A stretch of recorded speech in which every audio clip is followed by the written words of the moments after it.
haweenaydan masayr dartii waxay doonaysaa in dib loogu celiyo kelidii ay sanooyinka hor ugu deeqday saygeeda. haweenaydan waxay kelideeda ugu kaalmaysay ninkeeda oo dhimasho qarka u fuulay, kaasoo kelyuhu fadhiisteen kaadidana ceshan kari waayey. laakiin kolkuu caafimaaday kibir iyo kiisiska waal ayuu kula kacay, wuxuuna ka raacay qalanjo qorqornaanta jirkeeda ku soo jiidatay. haweenaydani hadda waxay doonaysaa in kelideeda loo soo celiyo, qalliinna lagu sameeyo ninkeeda, bacdamaa uu haweenay kale kula raaxaysanayo xubin jirkeeda laga jaray oo aad qaali u ah, mana kala jeclaa inuu dhinto iyo in kale, sababtoo ah iyada qudheeda ayaa la daalaadhacaysa kelyo xanuun. sheekadu waa abaal ruux galaa badan ruux gudaase waa yaryahay. ninkan damiir xumadiisa wuxuu ku jisaaray xaaskii noloshiisa badbaadisay, naftana u hurtay maalin uu waayey walaal ugu deeqa keli aan lagu gadan karin $10,000. maanta wuxuu ku doodayaa xoolo dumar waraabe ayaa ka dhaartay, wuxuuna leeyahay anigaba dhaqaale badan ayaa iiga baxay guurkeeda, oo haddii la xisaabtamo aniga ayaa daalac u raacaya, deyna ku yeelanaya xaaskayga, waayo ay nolosha wehel walaal iyo ulyo diirkeeda ay ku ahaayeen. wuxuu ku noqday cawaan arxan daran.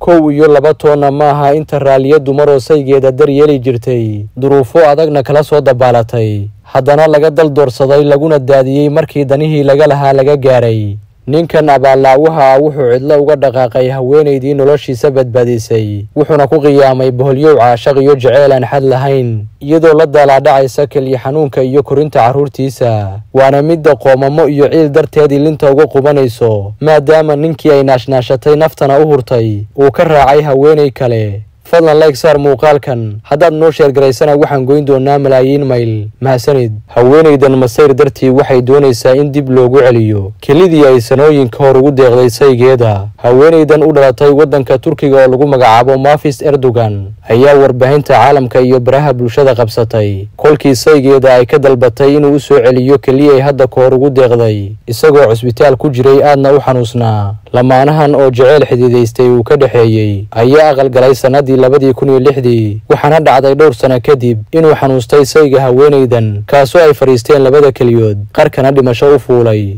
2009 ayaa cusbitaal ku yaal dalka Turkiga waxaa la seexiyey Axmed Erdogan oo ah sayga haweenaydan, waxaana dhakhaatiirtu ay ka dayriyeen xaaladiisa caafimaad, iyagoo ku taliyey in qof kale keli u bixiyo si noloshiisa loo badbaadiyo. walaalihii la dhashay ayaana ka cagajiiday inay keli ugu deeqaan, waxaana markii dambe garab istaagtay xaaskiisa oo ugu deeqday mid ka mida labadeeda keliyood. haweenaydan ayaana sabab u noqotay in saygeedu uu badbaado, taasoo keentay inuu caafimaado labadii sacagoodna cusbitaalka uga baxo. hase yeeshee si lama filaana wuxuu isugu bedelay abaallaawe, wuxuuna ku jisaaray xaaskiisa. balse Masif Erdogan ayaa aad uga carootay sida ninkeedu uu la dhaqmay, waxayna ka soo muuqatay barnaamij ka baxa telefishanka Haber ee dalka Turkiga, iyadoo dalbatay in ninkeedu uu soo celiyo kelidii ay ugu deeqday sanooyin ka hor. waxayna tiri, waxaan siiyey kelidayda, sababtuna waxay ahayd inaan nolol la wadaago isaga. waxay kaloo intaa raacisay in ninkeedii uu khiyaanay, taasina aysan ahayn waxay filanaysay. haweenaydan ayaana sheegtay in qoyskiisu aysan siin kelida markii uu baahnaa, walaalihiina ay ka meermeereen inay kelyahooda ugu deeqaan, balse iyadu ay nafteeda u hurtay. hase yeeshee amuurta dad badan ka yaabisay ayaa ah in saygeeda Axmed Erdogan uu xaqiijiyey wax walba oo dhex maray isaga iyo xaaskiisa, wuxuuna yidhi maba ahayn inay isiiso kelideeda xilligaas. wuxuu kaloo ku doodayaa haddii la xisaabtamo inuu isagu daalac u raacayo xaaskiisa, wuxuuna sheegay inuu hanti badan ku qarash gareeyey nolosheeda oo guri uu lahaa ay kaga bedelatay kelideeda, sidaa darteedna aysan ahayn wanaag ay u fashay. labada dhinac ayaa midba midka kalena ka eed sheeganaya xilligan, labadooda oo ka soo muuqday barnaamij ka baxa telefishanka Haber oo looga hadlo dhibaatooyinka qoysaska. ayaa haweenaydani waxay sheegtay inay dhib badan u martay sidii ay saygeeda u badbaadin lahayd, balse hadda uu isagu ku jisaaray. iyadoo calaacalaysa aadna u ciishoon ayayna tiri, cunugaygu waxa uu galay qalliin, aniga ayaana raadsaday lacagta qalliinka oo cidina ma aanan weydiin, qof i taageerayna ma lahan. dhib badan ayaan u soo maray saygayga, hadda qudhaydu waxaan la dhibtoonayaa cudurka kelyo xanuunka, sababtoo ah hal keli oo keliya iguma filnaa. ninkii aan tayda ugu deeqayna diyaar uma aha inuu igarab istaago. haweenaydan oo ilmaynaysa, iyadoo si toosa looga waraysanayo telefishanka, ayaa sheegtay inay ka dhaadhici weyday waxa uu sameeyey saygeedu, waxaana la daalaadhacayaa sidii aan hal keli ugu noolaan lahaa iyo korinta cunugiisa. waxaan siiyey noloshayda oo dhan, haddana waxaan rabaa inuu kelideyda ii soo celiyo ayay hadalkeedana ku soo gabagabaysay. sharciga dalka Turkiga ayaa dhigaya in haddii qofku uu ku deeqo xubin ka mid ah jirkiisa kadib marka la dhameeyo qalliinka uusan markaa dib u sheegan karin maadaama qalliinka ka hor la kala saxiixanayo heshiiska bixinta. haweenaydan ayaa haatan waxa ku adkaan doonta inay dib u hesho kelideeda maadaama hanaanka ay wax ku doonayso uusan sharciga waafaqsanayn. waxaase hadalkeeda laga dheehan karaa damiir xumada ninkeeda iyo sida uu la dhaqmay oo ah mid aad u liidata.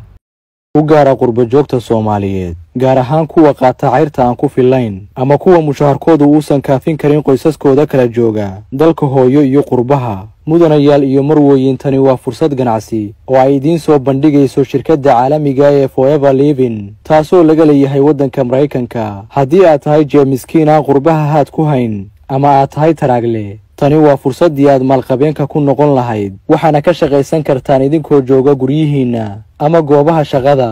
kol haddaad rabto dhaqaale dheeri ah ama doonayso inaad noloshaada wax ka beddesho, fadlan la xiriir manager Fawziya oo ah ganacsade guulaystay heshayna abaalmarino sarreeya muddadii ay ka mid ahayd Forever Living. kalena xiriir WhatsApp number +1 20 64 58 36 25.